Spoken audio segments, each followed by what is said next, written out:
Gambaran sebuah desa yang ada di benak kita adalah sebuah tempat yang nyaman, hijau, dan semua penduduknya bertegur sapa antara satu dengan yang lainnya. Namun tidak semua desa-desa di dunia memiliki karakteristik seperti itu. Karena beberapa desa justru terkenal karena memiliki penduduk dengan keunikannya masing-masing. Dan berkat keunikannya lah, membuat desa-desa berikut ini menjadi terkenal. Bayangkan saja, seperti apa desa yang seluruh penduduknya menjual satu ginjal mereka, atau desa yang seluruh penduduknya lihai dalam hal kungfu. Langsung saja, inilah 7 desa dengan penduduk paling unik versi On The Spot.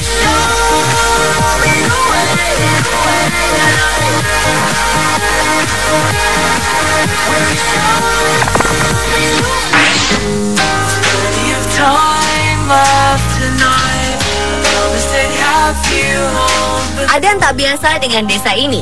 Karena kemiskinan, penduduk desa Hokse, Nepal terpaksa harus menjual organ ginjal mereka demi memenuhi kebutuhan hidup. Praktek ini telah menyebar luas hingga desa Hokse dijuluki Kidney Village atau kampung ginjal. Para agen organ secara teratur mengunjungi desa Hokse dan sekitarnya dengan tujuan meyakinkan penduduk yang kekurangan uang untuk menjual ginjalnya kepada mereka. Ironis, ginjal mereka hanya dihargai 27 juta rupiah saja. Para agen juga kerap menipu warga yang tidak bersalah untuk diajak ke India Selatan guna melakukan operasi ginjal mereka. Mereka menghasut para warga dengan mengatakan bahwa manusia hanya membutuhkan satu ginjal untuk bertahan hidup, dan setelah operasi, ginjal mereka akan tumbuh kembali.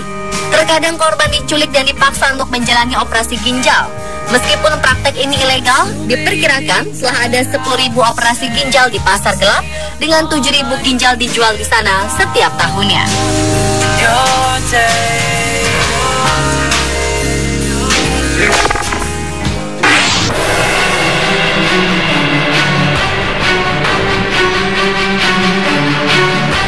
Terletak di sebuah pegunungan terpencil di Tiongkok, desa Gansingdong, seluruh penduduknya bisa bermain kungfu.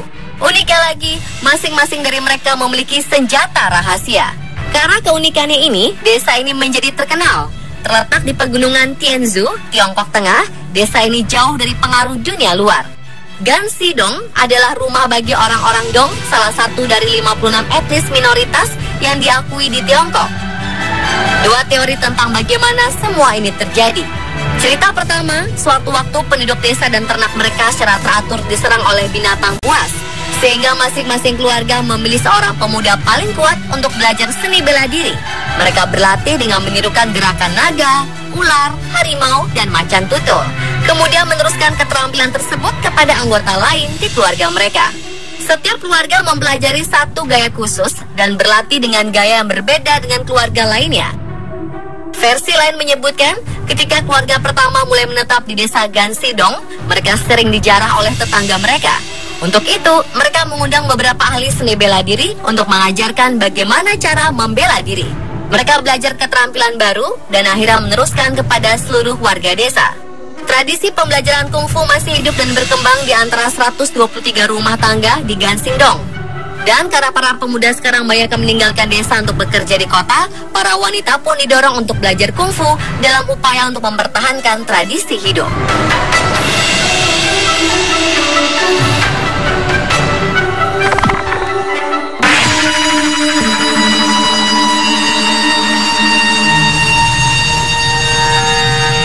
Berhubungan dengan mereka yang telah tiada mungkin menjadi hal yang sangat mustahil dilakukan, karena mereka yang telah meninggal berada di alam gaib yang berbeda dari mereka yang masih hidup. Namun di dunia ini masih ada orang-orang yang mengaku bisa berhubungan dengan alam gaib, seperti berbicara atau melakukan kontak secara langsung, meski kebenarannya belum bisa dipertanggungjawabkan. Dan sebuah kota kecil di Florida bernama Casadega dijuluki sebagai ibu kota psikis di dunia, di mana mayoritas penduduknya diklaim mampu berbicara dengan ruh. Didirikan pada 1975 oleh George Colby, seorang spiritualis dari New York, awalnya Casadega dimaksudkan sebagai pengasingan bagi para pengikutnya. Namun sejak itu, Casadega menjadi rumah bagi sekitar 100 orang yang percaya bahwa mereka dapat berhubungan dengan orang mati melalui pemanggilan arwah dan mantra-mantra. Pengikut spiritualisme di Casadega menghabiskan waktu hingga 10 tahun untuk mengasah indera keenam mereka, hingga mereka diklaim dapat berbicara dengan ruh. Setelah resmi didirikan sebagai sebuah komunitas pada 1894, Casa Dega terus diperluas dengan mendirikan rumah-rumah baru, kantor pos, dan bahkan sebuah hotel untuk menampung para pengunjung yang datang untuk berkonsultasi. Kota kecil ini ditunjuk sebagai sebuah situs bersejarah sejak 1991.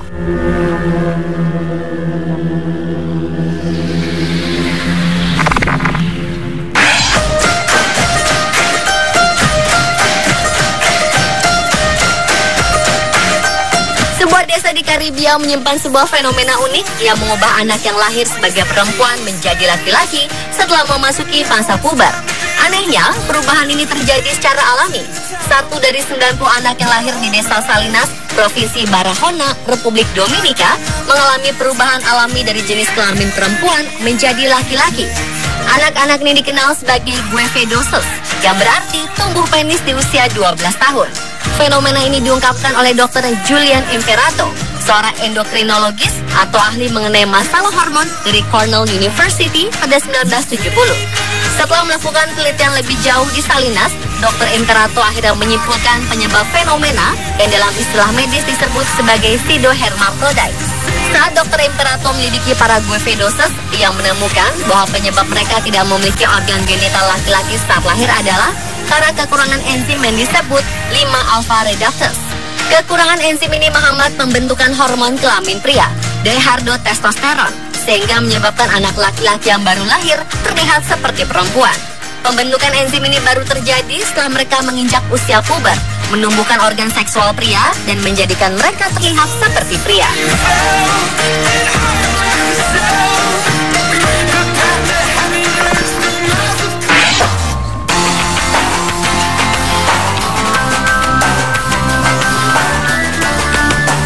Tiba di desa Shani, Singapura, sebuah pemandangan unik pun langsung menyambut Anda. Pemandangan unik tersebut adalah tidak adanya pintu di hampir seluruh bagian yang ada di desa Shani, Singapura. Baik rumah, sekolah, bank, dan bahkan toilet umum tidak memiliki pintu sama sekali. Rupanya hal ini bermula dari keyakinan warganya kepada Dewa Shani, dewa umat Hindu yang bertugas sebagai pelindung. Menurut legenda, Dewa Shani muncul dalam mimpi kepala desa dan mengatakan agar warga tidak perlu memasang pintu karena dewa akan selalu melindungi mereka dari segala macam bahaya. Salah seorang warga desa mengatakan bahwa penduduk desa percaya kekuatan Shani sangat besar. Jika ada orang yang mencuri, maka pencuri itu mendadak akan menjadi linglung. Ia akan merasa terus berjalan sepanjang malam dan berpikir telah meninggalkan desa. Namun saat matahari muncul, si pencuri akan sadar jika ia hanya berjalan di tempat. Hingga saat ini populasi penduduk desa Shani, Singapura mencapai sekitar 5.000 jiwa. Tayal, keunikan desa tersebut mengundang ketertarikan banyak wisatawan yang berkunjung ke sana.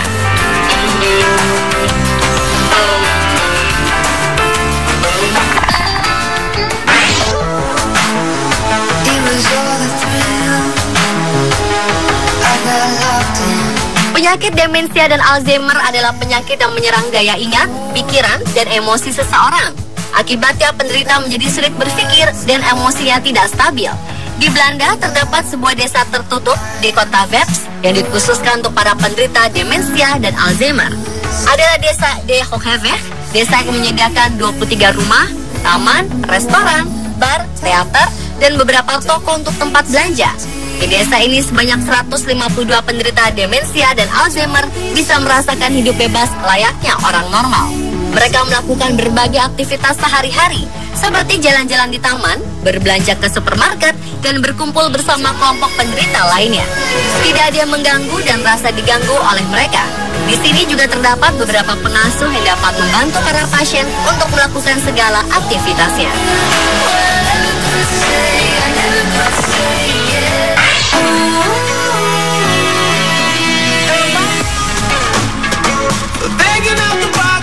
Tahukah Anda sebuah desa terbasah dan paling sering hujan di dunia? Jawabannya adalah daerah Meghalaya di India. Tepatnya di daerah bernama desa Mawsynram. Desa ini menerima 467 inci hujan per tahunnya. Saking seringnya hujan, warga sekitar yang bekerja di luar ruangan selalu menggunakan payung, baik payung modern maupun tradisional yang terbuat dari bambu dan daun pisang. Begitu mengagumkannya tempat terbasah ini, membuat seorang fotografer, Amos Chappell, mendokumentasikan keunikan serta keindahan desa Mawsynram. Mulai dari kebiasaan menggunakan payung bambu hingga jembatan kehidupan yang begitu alami terbuat dari akar tumbuhan yang rindang. Kondisi daerah mereka yang selalu basah karena guyuran hujan deras serta berada di daerah ketinggian di mana udara semakin dingin, tak membuat mereka berputus asa dan mengeluh mengapa selalu hujan.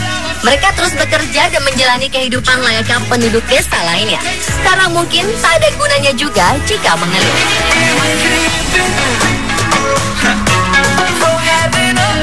Pemirsa, itulah ketujuh desa dengan penduduk paling unik versi On The Spot.